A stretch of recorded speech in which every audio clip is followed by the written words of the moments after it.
Hello and welcome back to all the bright places. Welcome back to all the bright places. It is your host Maureen. Welcome back again to our eighth episode.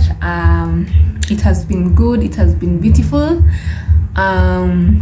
And yes, I am excited. I am excited again for this episode. I am excited for what I'll be sharing today.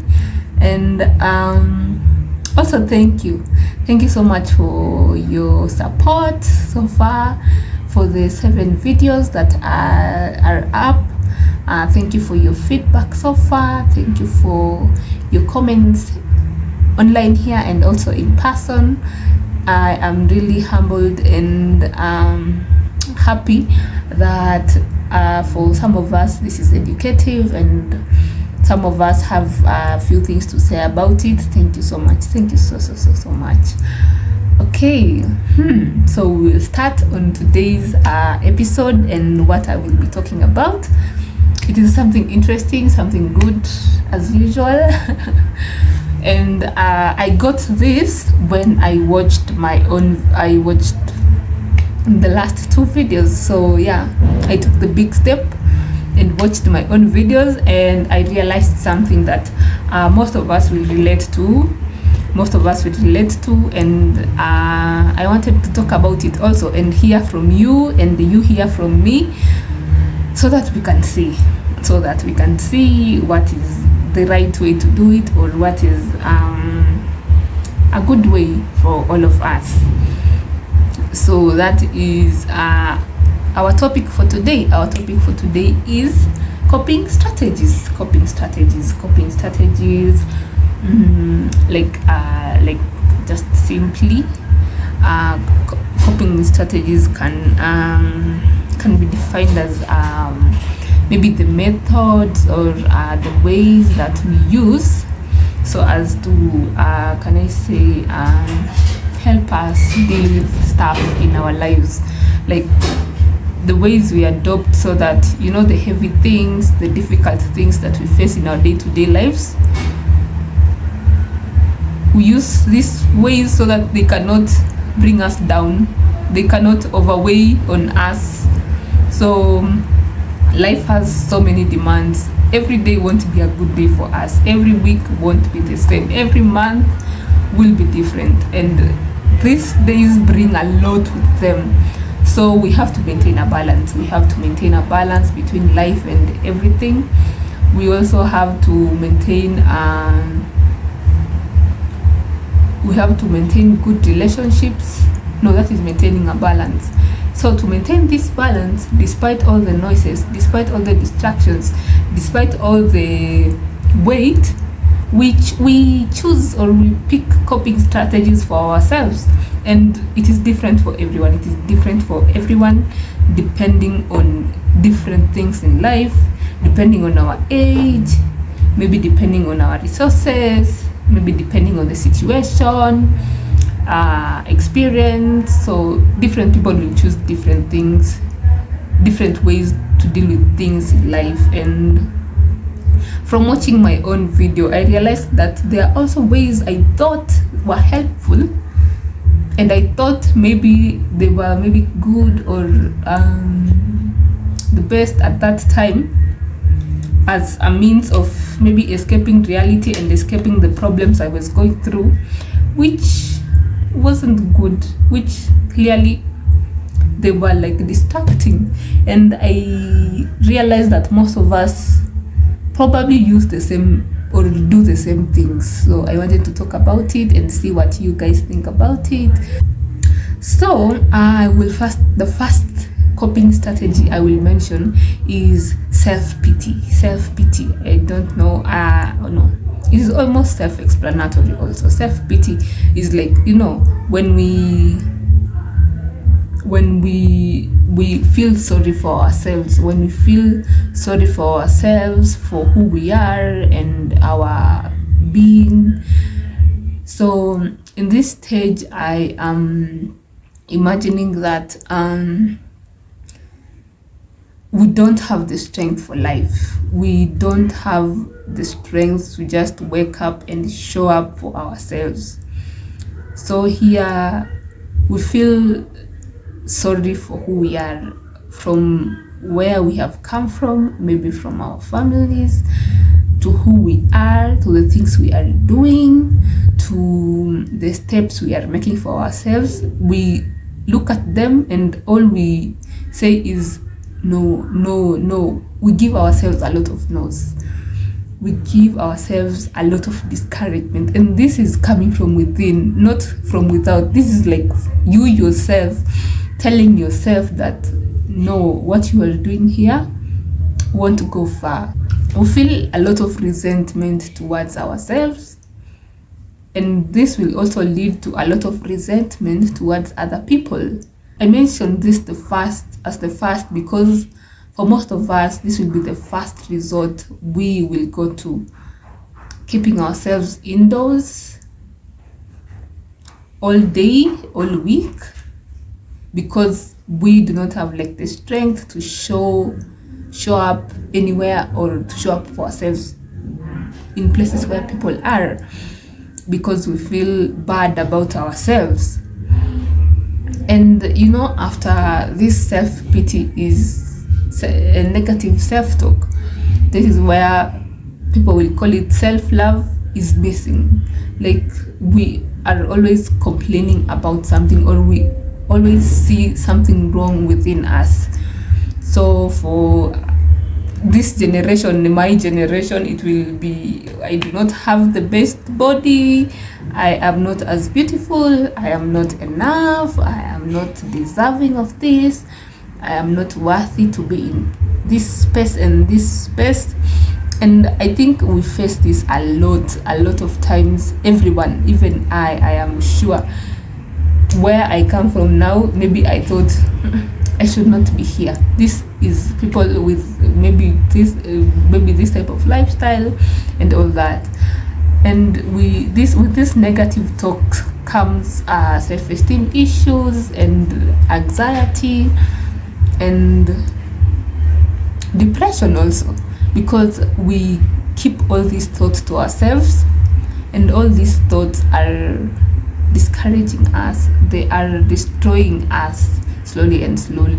So as a coping strategy, to pity yourself, and you keep yourself feel sorry for yourself, I think it is just not a good idea. We should not do it the way other people don't even love to be pitied. I don't think people love to be pitied. I don't think when people are going through problems, rather than feeling sorry for them and all that, you can make them happy. You can do something to put a smile on their faces.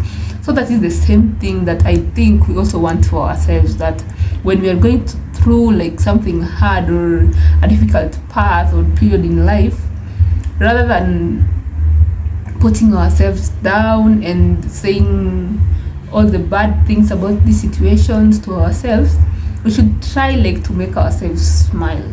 We should do something, when I don't know who did this to me or where I heard this from. But you see, when someone asks for your advice and then you ask for the same advice back, and then you give them the advice that they had given you, it is the same thing. The way people don't love to be pitied, you also don't like to be pitied. The way you make people smile because they are in hard situations is the same way you should make yourself smile. So yeah, that is the first strategy that I wanted to put across, that I think it should be mentioned. Another coping strategy, the second one, which I think is the saddest, another coping strategy which I find it really sad, is isolation or social withdrawal. Isolation and living solitudinous. Is that English? I don't know.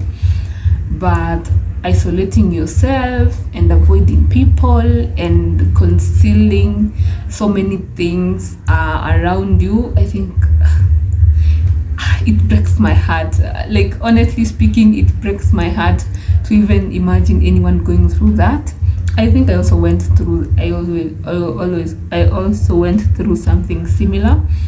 I find it sad because this is like a social world. As we are living in a social like setting and world where like we have to relate with people, we have to talk, we have to like one way of making ourselves happy and like living a fulfilling life is like talking to people and going to places to meet, like just seeing people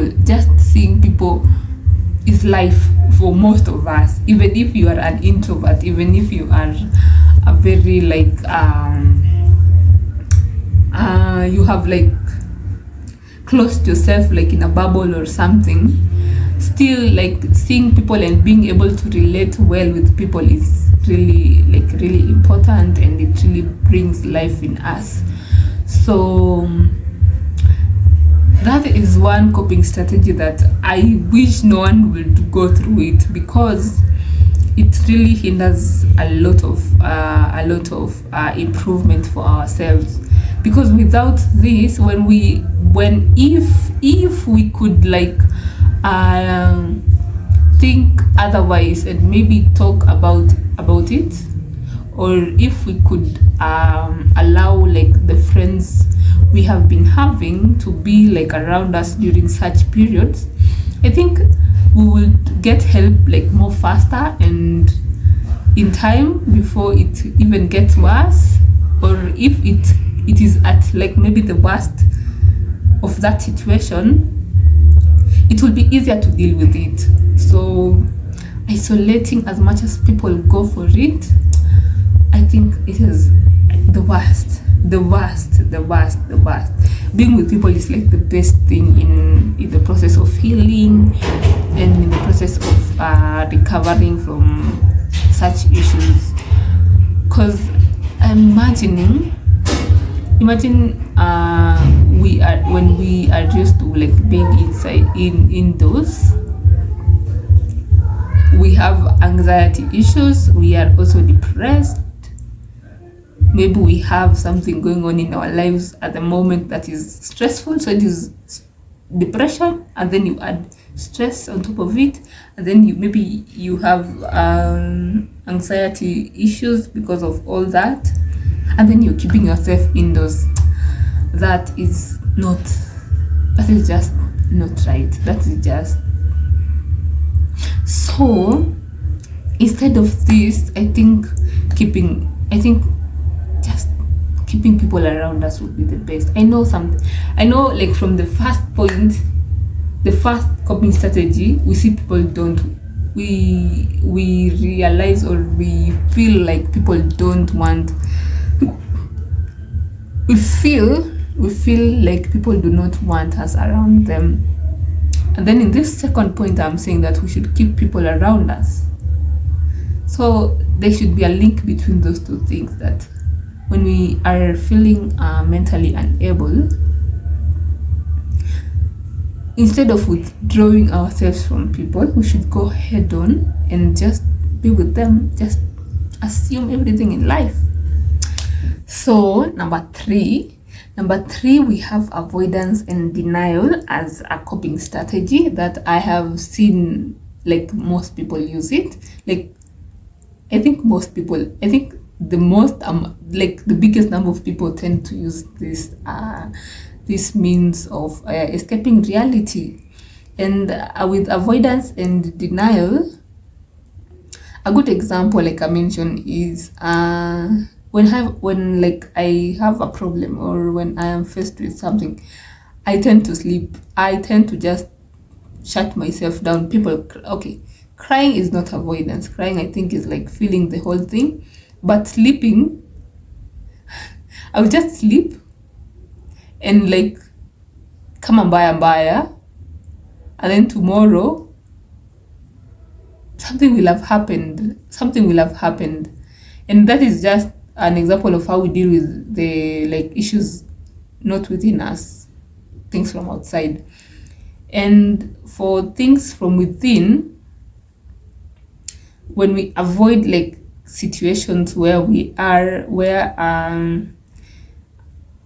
like when we avoid situations that we are facing, most of us will choose like escape systems, like, or escape plans.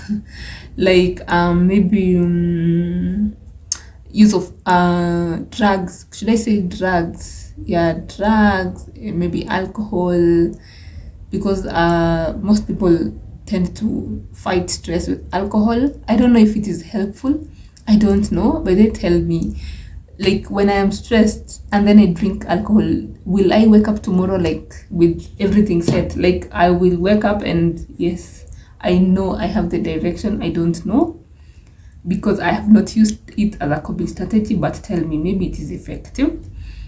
Another means to escape like such situations is maybe the internet, and like behaviors such as partying and going all out, traveling. So sometimes people use people use the same ways we are using for like healing as an escape, because we might say, let us travel, or let us find new friends, or let us talk more, let us do things like any other active person. But with these things, we don't realize that the problems that we had are still there and they are still eating us. So with this coping means,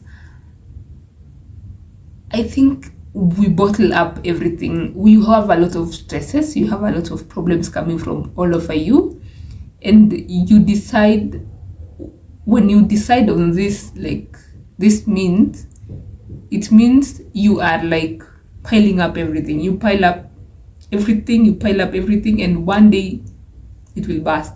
And most of the times, this is when you are really not yourself anymore. This is why some of us maybe will resort to suicide, which is really sad, really discouraging, really heartbreaking. Some of us will resort to like withdraw from life, not like suicide or anything, but we will like resign from our jobs. We will I am talking like an old person, resign from our jobs. But we have things like leave school, yeah, like drop out of school, and maybe go away from home. And I don't know, there are so many ways through which we try like to avoid the problems we are in. Others leave their families, those parents who leave their families, and this is because of that denial and that trying to avoid our situations, which I think facing our problems is important, and something, I don't know, it's almost like an achievement. I feel like it's an achievement, because as I said earlier, like, not every day is guaranteed to be a good day. So what if we could like live our lives knowing that tomorrow won't be not that tomorrow won't be a good day, but if we could live our lives and just anticipating for tomorrow, and anticipating for the day after tomorrow, and looking forward to next week and the other month, that whether or not it will be a good day or a bad day, a good month or a bad month, you are waiting to see like how will you deal with it. That is how I live my life like right now. Yeah, problems are there, a lot of challenges, a lot of problems, but I am waiting for them. I am excited for tomorrow, I am excited for the next month, because I want to see those problems. I want to see what they want to do to me, and then I want to see who will win between me and the problem. So, okay, the way I'm talking, I know, because personally, I don't know, but my problems are different from all our problems, right? And maybe mine are not as hard as yours. Maybe mine are not as challenging as yours. But I understand that, okay, what I know is that depending on our lives, we all have like different categories of problems. So I think maybe we should like just look forward to these problems and be excited about how we will like solve them. Just let them come and then we see who will win. Yeah, that is just how I live my life, because hey, problems are there: east, west, north, south, central, alpha. What other classes, streams did you have? Yes, those ones. So those are only 3 that I have talked about today, but there are like so many other mechanisms. I mentioned binge eating, emotional eating, the one I had, which it has its consequences. We have people who overwork. I don't know about that, but sometimes I wish that was like problem for me, but overworking can also be a problem. And sometimes your body just needs its time, and when you tend to overwork or when you resort to overworking, your body will refuse the work itself. We have aggression, people who have anger issues, and you tend to complain about everything and put everything on people's like shoulders, like all your mistakes, all your problems, you blame it on other people. We have what else do we have? Other coping strategies that people those are a few that I have in mind right now. Yeah, those are the few that I have in mind right now. So with these coping strategies, in between them, I have mentioned like a few like good things that maybe we could like do about them. Like, 1, keep people in our lives. Keep people in our lives that whatever, despite all the things we are going through, just don't kick people out of our lives. I don't know. Maybe some of us have 1 or 2 people beside us, and maybe some of us, it's also hard to like talk to people around us. It is really hard, especially for men. I know our Kenyan men, they will not just go and talk to their brothers and their cousins and their friends and to like talk about such stuff. But I think, I don't know, if you tell like one of your friends, like, this is what I'm going through, like, what is the worst that can happen? Like, what is the worst that can happen? I have also said that maybe we should also anticipate for these problems and see what they bring, and just see, just out of curiosity, just see how we will deal with it. Just be curious. Just be curious about this problem, and be curious of your abilities and how you would deal with such things. So like, that is like 2 things I have said that maybe things would be better if we would resort to them. We have emotional awareness, like, be conscious of what you're thinking and what you're feeling, which is hard. I will not even like talk like a lot about it, because it is hard to like just be on the lookout for ourselves. It is hard. I cannot just stay like this, and every time I'm like, don't think in that direction, stop thinking negatively. It is hard, but it is also a good like solution for this situation. Maybe like older, I don't know, maybe I'm still a child, but maybe older people will be better at this. But I'm not a kid. I was almost saying as kids, maybe the others are better. Talking to people and looking forward to these problems. Those are like 2 things I can maybe advise for now. Yes. So yeah, that is basically what I had for us today. Comment down below if maybe you have seen such things, or any more examples you'd love to add, and any advice you'd also want to give me, and any thoughts that you have about such our topic today. Yeah, so yeah, that is it for our 8th episode. Thank you so much for being here. Make sure you like this video. Make sure you comment your thoughts down below. Subscribe if you have not subscribed. Yeah, see you in the next video. So bye till next time. Bye.